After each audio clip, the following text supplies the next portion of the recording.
Welcome back to ABC General Hospital Spoilers channel. Today we will dive into the whirlwind of second chances, earth-shattering revelations, and tense confrontations that are set to unfold in Port Charles. As the drama intensifies on Wednesday, September 24th, fans can expect a roller coaster of emotions with characters grappling with past mistakes, unexpected resurrections, and fractured relationships.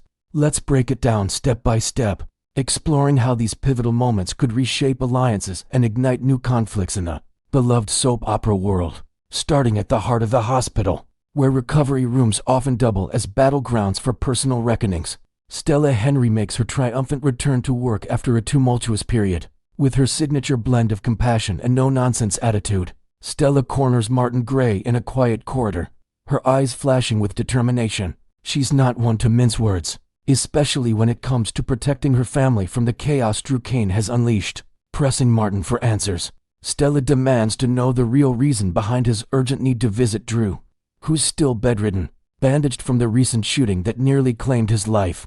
Drew's surgery was a grueling ordeal, involving hours in the operating room as doctors worked tirelessly to stabilize him, removing bullet fragments and repairing vital organs.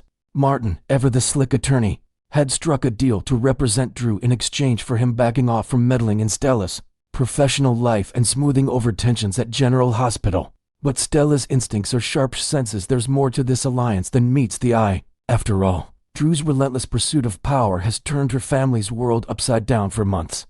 From workplace sabotage to emotional blackmail, inventing a layer of intrigue. Perhaps Martin is secretly maneuvering to use Drew's vulnerability as leverage in a larger legal scheme involving hidden Quartermain assets, adding a shadowy dimension to their interaction. As Martin squirms under her scrutiny, he knows he must honor his end of the bargain. But the visit could unravel secrets that Drew has buried deep, potentially exposing vulnerabilities that even his toughest enemies haven't uncovered. Meanwhile, Drew isn't alone in his hospital room. An unexpected visitor arrives in the form of Jordan Ashford, her presence charged with a mix of frustration and reluctant hope. Jordan, with her background in law enforcement and a personal history intertwined with Port Charles' underbelly, strides in looking every bit the determined commissioner. She's clearly exasperated by Drew's string of reckless decisions, which have not only endangered lives but also alienated those closest to him. By this point, the tragic news of his stepmother Monica Quartermain's death has spread like wildfire through the town, a loss that hits Drew hard given their complicated bond. Monica had once embraced him as Alan Quartermain's long-lost son, offering the family stability he craved. But his descent into bad boy antics marked by ruthless business tactics and personal betrayals drove a wedge between them that seemed irreparable. Jordan, channeling her own experiences with redemption, leans in close, her voice firm yet laced with urgency. "This is your chance to turn it all around," she urges, painting a vivid picture of a fresh start where Drew could rebuild bridges, perhaps by anonymously funding community programs in Monica's memory, or stepping back from the corporate wars that have poisoned his soul. Adding a creative twist, imagine Jordan revealing a hidden letter from Monica, discovered in her effects, that expresses unspoken forgiveness and a plea for Drew to honor the Quartermain legacy with integrity rather than vengeance. Drew listens intently, his usual bravado cracking under the weight of her words, hinting at a possible pivot toward genuine change that could ripple through his relationships with characters like Carly and Michael. Shifting across town to the police station, where secrets have a way of exploding into the open, Anna Devane summons Nina Reeves for a meeting that's anything but routine. Nina arrives with a puzzled expression, her mind likely racing through her fashion empire woes or lingering Valentine Casadini drama, only to be hit with news that shatters her world. Anna, ever the composed spy with a history of uncovering the impossible, delivers the bombshell. It involves Nina's brother, technically her cousin Nathan West, whom she affectionately called Jay in their shared childhood, raised as siblings under the protective yet twisted wing of Liesel Obrecht, who handed Nathan over to Madeline Reeves to shield him from the villainous Caesar Faison. Their bond was unbreakable until his presumed death 7 years ago, but now, DNA tests and fingerprint matches confirm the unbelievable. Nathan is alive. Nina's initial shock gives way to ecstatic joy, tears streaming as she processes the miracle. Questions swirl like a storm. What hidden adventures or captivities kept him away for so long? Perhaps he was ensnared in an international espionage ring, echoing Anna's own past, or endured amnesia in a remote clinic, forging a new identity before fate pulled him back to Port Charles. This revelation not only revives family ties, but could introduce fresh storylines, like Nathan's potential involvement in unresolved Faison mysteries, or his impact on Nina's current romantic entanglements. Anna's office buzzes with emotion as Nina envisions reuniting with her long-lost kin, a moment that promises heartfelt scenes and perhaps even a family gathering that draws in other Westburn relatives. Back at the hospital, the drama escalates in a room shrouded in mystery, where Felicia Scorpio stumbles upon a sight that defies belief. No one bothered to warn her that the enigmatic John Doe patient is none other than her late son-in-law, Nathan West. A oversight that could only happen in the chaotic corridors of General Hospital. As Felicia enters, arms laden with medical files, perhaps coordinating volunteer efforts or checking on patient records, she catches a glimpse of his face. The files tumble to the floor in a chaotic cascade, her expression a mix of horror, confusion, and simmering anger. Is this an elaborate impersonation, a cruel trick by some Faison loyalist, or the genuine article risen from the ashes? Elizabeth Baldwin might be there, methodically updating charts by the fourth stand, her nurse's intuition picking up on Felicia's distress, adding inventive depth. Picture Felicia flashing back to Nathan's funeral, the grief that nearly broke her daughter Maxie, and now this apparition stirring up buried resentments. Maybe she blames him subconsciously for abandoning the family, even if it wasn't his choice. Her backward step speaks volumes, a blend of disbelief and fury that could lead to explosive confrontations, forcing Felicia to confront her own unresolved pain from years of Scorpio family tragedies. Outdoors, amid the lush greenery of a park that serves as a neutral ground for heated exchanges, Portia Robinson and Curtis Ashford face off in a confrontation that's been brewing like a storm.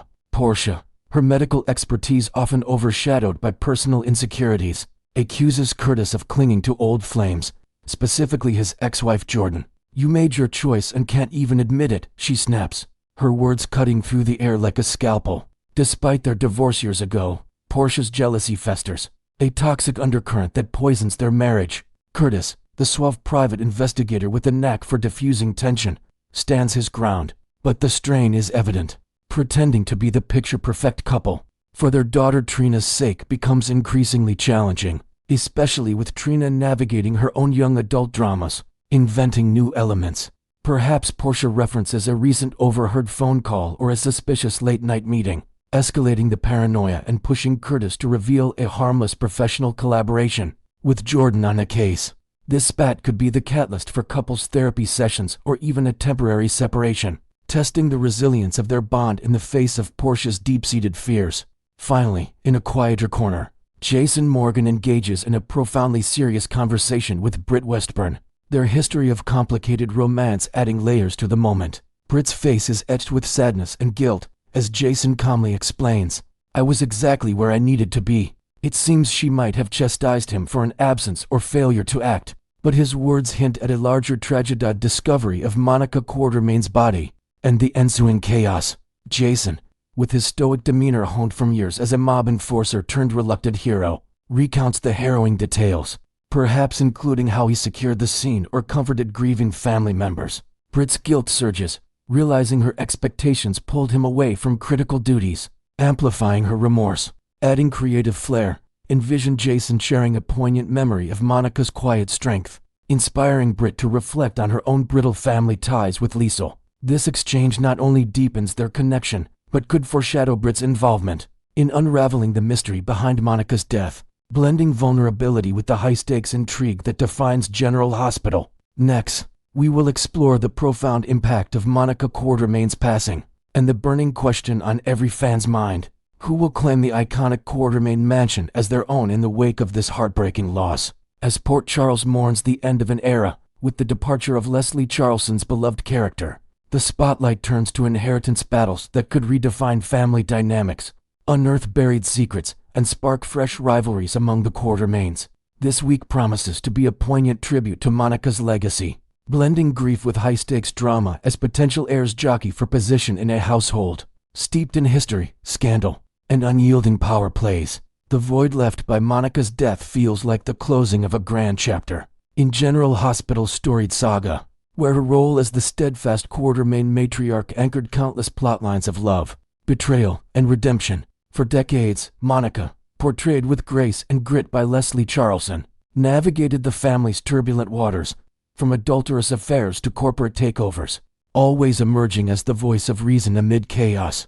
Now, with her gone, the elegant mansion complete with its sprawling gardens, antique-filled parlors, and hidden alcoves that have witnessed everything from secret trysts to explosive confrontation shanks in the balance, inventing a fresh layer of intrigue.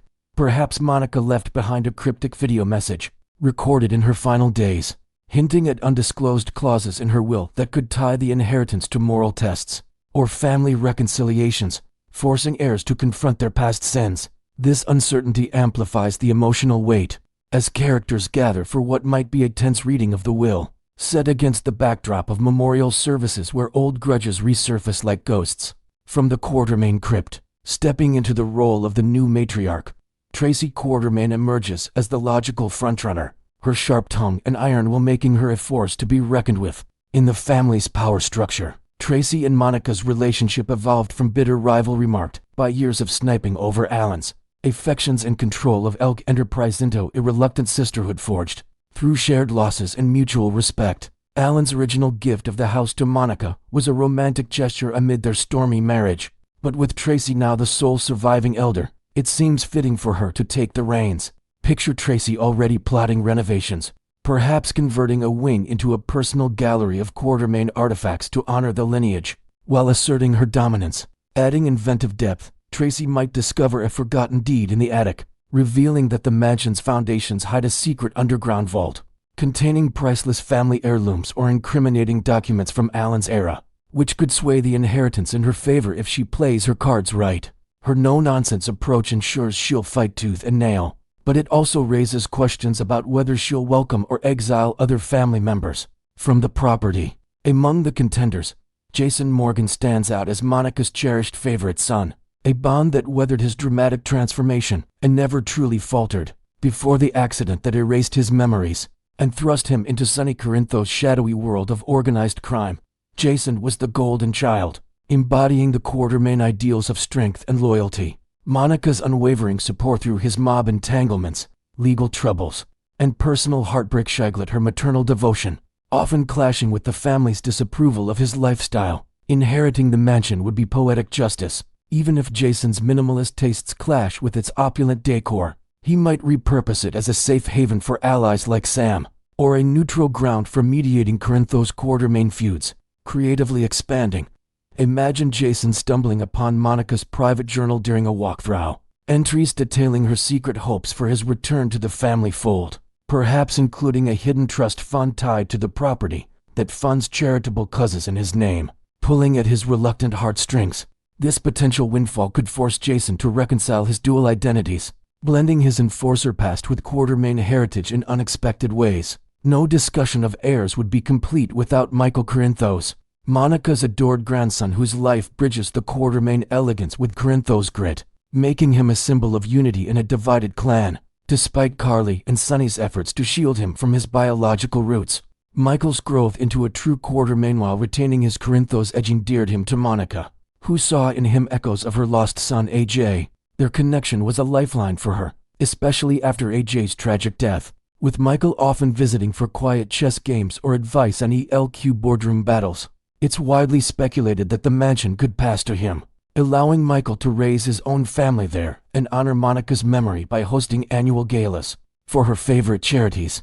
Inventing new elements, perhaps Michael uncovers a sealed envelope in Monica's study, containing blueprints for an unrealized expansion of the mansion into a community center, inspiring him to pursue it as a way to blend his worlds and heal old wounds with relatives like Willow or Jocelyn. His inheritance would not only secure his status, but also position him as a peacemaker, potentially diffusing tensions with rivals eyeing the property. On the flip side, Drew Kane lurks as the unlikely villain in this inheritance saga, his recent descent into Port Charles' most despised figure making him an improbable choice.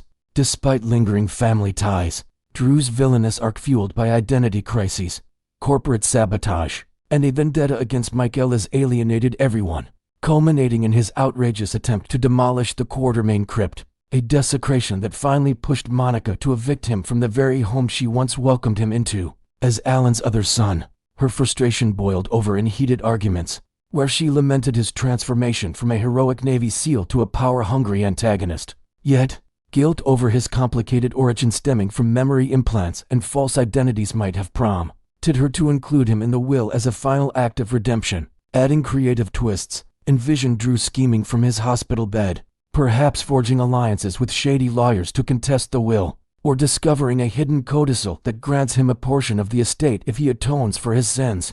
Like publicly apologizing to the family at Monica's funeral, his involvement promises fireworks, as it could ignite courtroom dramas or clandestine plots that expose more Quartermaine skeletons. The wild card in this inheritance puzzle is the enigmatic rival of Monica's long-lost sister, portrayed by the legendary Erika Slezak, whose mysterious motives could upend everything fans expect. This surprise sibling, shrouded in secrecy, might swoop in with tales of a fractured childhood separated by family scandals, claiming a rightful share of the mansion that no one saw coming. Will she be a benevolent force, perhaps using the property to establish a foundation in Monica's name, or a cunning adversary with hidden agendas, like selling off assets to fund personal vendettas? The possibilities are endless, with her entrance timed perfectly amid the mourning period, inventing additional intrigue. Suppose she arrives bearing old family letters that reveal Monica's undisclosed regrets, including a pact from their youth to share inheritances equally, which could force a redistribution, and introduce subplots involving lost Quartermaine fortunes hidden abroad. Her character's alignment good, evil, or somewhere in between remains a tantalizing mystery, set to unfold in upcoming episodes that will keep viewers guessing. As the dust settles on Monica's legacy, the fate of the Quartermaine mansion hangs in the balance, promising emotional tributes, fierce disputes, and shocking twists that will redefine Port Charles' elite. Who do you believe deserves to inherit the symbol of Quartermaine power, and who do you predict will ultimately claim it? Next, we will delve into the escalating scandal surrounding Drew Cain, whose villainous turn has not only shattered the Quartermaine legacy, but also set the stage for a shocking betrayal that could destroy innocent lives in Port Charles. As tensions boil over in the aftermath of his shooting, Drew's descent from admired hero to ruthless antagonist reaches new depths, with rumors swirling about his next calculated move that targets the heart of his family ties. This unfolding drama promises to expose the darkest sides of ambition and revenge, leaving fans questioning just how far one man will go to settle old scores. Drew Cain's fall from grace has become the talk of Port Charles, branding him as a complete embarrassment to the once proud Quartermaine name that he fought so hard to claim. Monica Quartermaine, in a decisive act of family preservation, has outright forbidden him from stepping foot on the estate, forcing Drew to revert to his original Cain surname and sever all visible connections to the dynasty. This exile stems from a litany of betrayals, including his aggressive corporate maneuvers that undermined ELQ and alienated relatives, who once saw him as a stabilizing force. Inventing a fresh twist to heighten the intrigue, picture Drew lurking outside the mansion gates in the dead of night, reminiscing about the Navy SEAL days when he was hailed as a savior, only to be haunted by visions of Monica's stern face as she slammed the door on his pleas for reconciliation. His disconnection isn't just symbolic, it's a legal and emotional barricade, with family lawyers drafting documents to ensure he can't inherit or even visit without permission, underscoring the irreversible damage he's inflicted on the Quartermaine bloodline. The stakes skyrocket if Drew dares to point the finger at his own nephew Danny as the culprit behind his near-fatal shooting, an accusation that would cross an unforgivable line and eliminate any path to redemption. Such a claim would not only devastate young Danny's future, but also fracture the fragile bonds holding the extended family together, turning public sympathy for Drew's recovery into widespread outrage. Drew's history of crossing ethical boundaries, from identity theft revelations to power grabs, already pushed him to the fringes, but implicating an innocent teen would seal his fate as an irredeemable outcast. Adding inventive elements, envision a clandestine hospital scene where Drew pores over fabricated evidence, like tampered security footage from his home, planting seeds of doubt that could lead to Danny facing juvenile investigations, all while Drew smirks at the chaos he's orchestrating from his bed. This potential move highlights the depths of his desperation, as it risks alienating even his staunchest supporters and inviting legal backlash that could dismantle his congressional career piece by piece. At the core of Monica's final straw was Drew's brazen affair with his nephew's wife, an act of betrayal that ravaged the family structure and prompted her to draw an unyielding line in the sand. This illicit romance didn't just break hearts. It eroded the trust that once defined Quartermain gatherings, turning holiday dinners into battlegrounds of accusations and cold shoulders. Monica, ever the matriarch with a keen sense of morality, viewed this as the ultimate desecration, especially since it involved ruining her grandson's stability and echoing the adulterous scandals that plagued her own marriage to Alan. Creatively expanding. Imagine Monica confronting Drew in a heated flashback, her voice trembling with fury as she recounts how his actions mirror the family's cursed history of infidelity, perhaps even revealing a hidden diary entry where she laments failing to instill better values in him after his memory restoration. This pivotal moment solidified Drew's exile, marking the point where sympathy turned to scorn and forcing him to confront the isolation of his choices. Drew's transformation from the gallant Mr. Save Your Girl to the conniving Mr. Steal Your Girl happened in the blink of an eye, leaving a trail of destroyed relationships and shattered dreams in his wake. Once celebrated for heroic deeds like rescuing loved ones from peril or navigating complex identities with honor, Drew's pivot to villainy fueled by resentment over his stolen life. As Jason has systematically dismantled lives, from business rivals to romantic entanglements, his actions have created rifts that span generations, with characters like Carly and Willow grappling with the fallout of his manipulations. Introducing new details. Suppose Drew reflects on this shift during a solitary moment in his hospital room, flipping through old photos of his SEAL missions, only to crumple them in anger as he plots his next scheme, perhaps involving anonymous leaks to the press that further tarnish his victims' reputations. This evolution underscores the soap's theme of how power corrupts, turning a potential Quartermain heir into Port Charles' most reviled figure. In the episodes ahead on ABC General Hospital,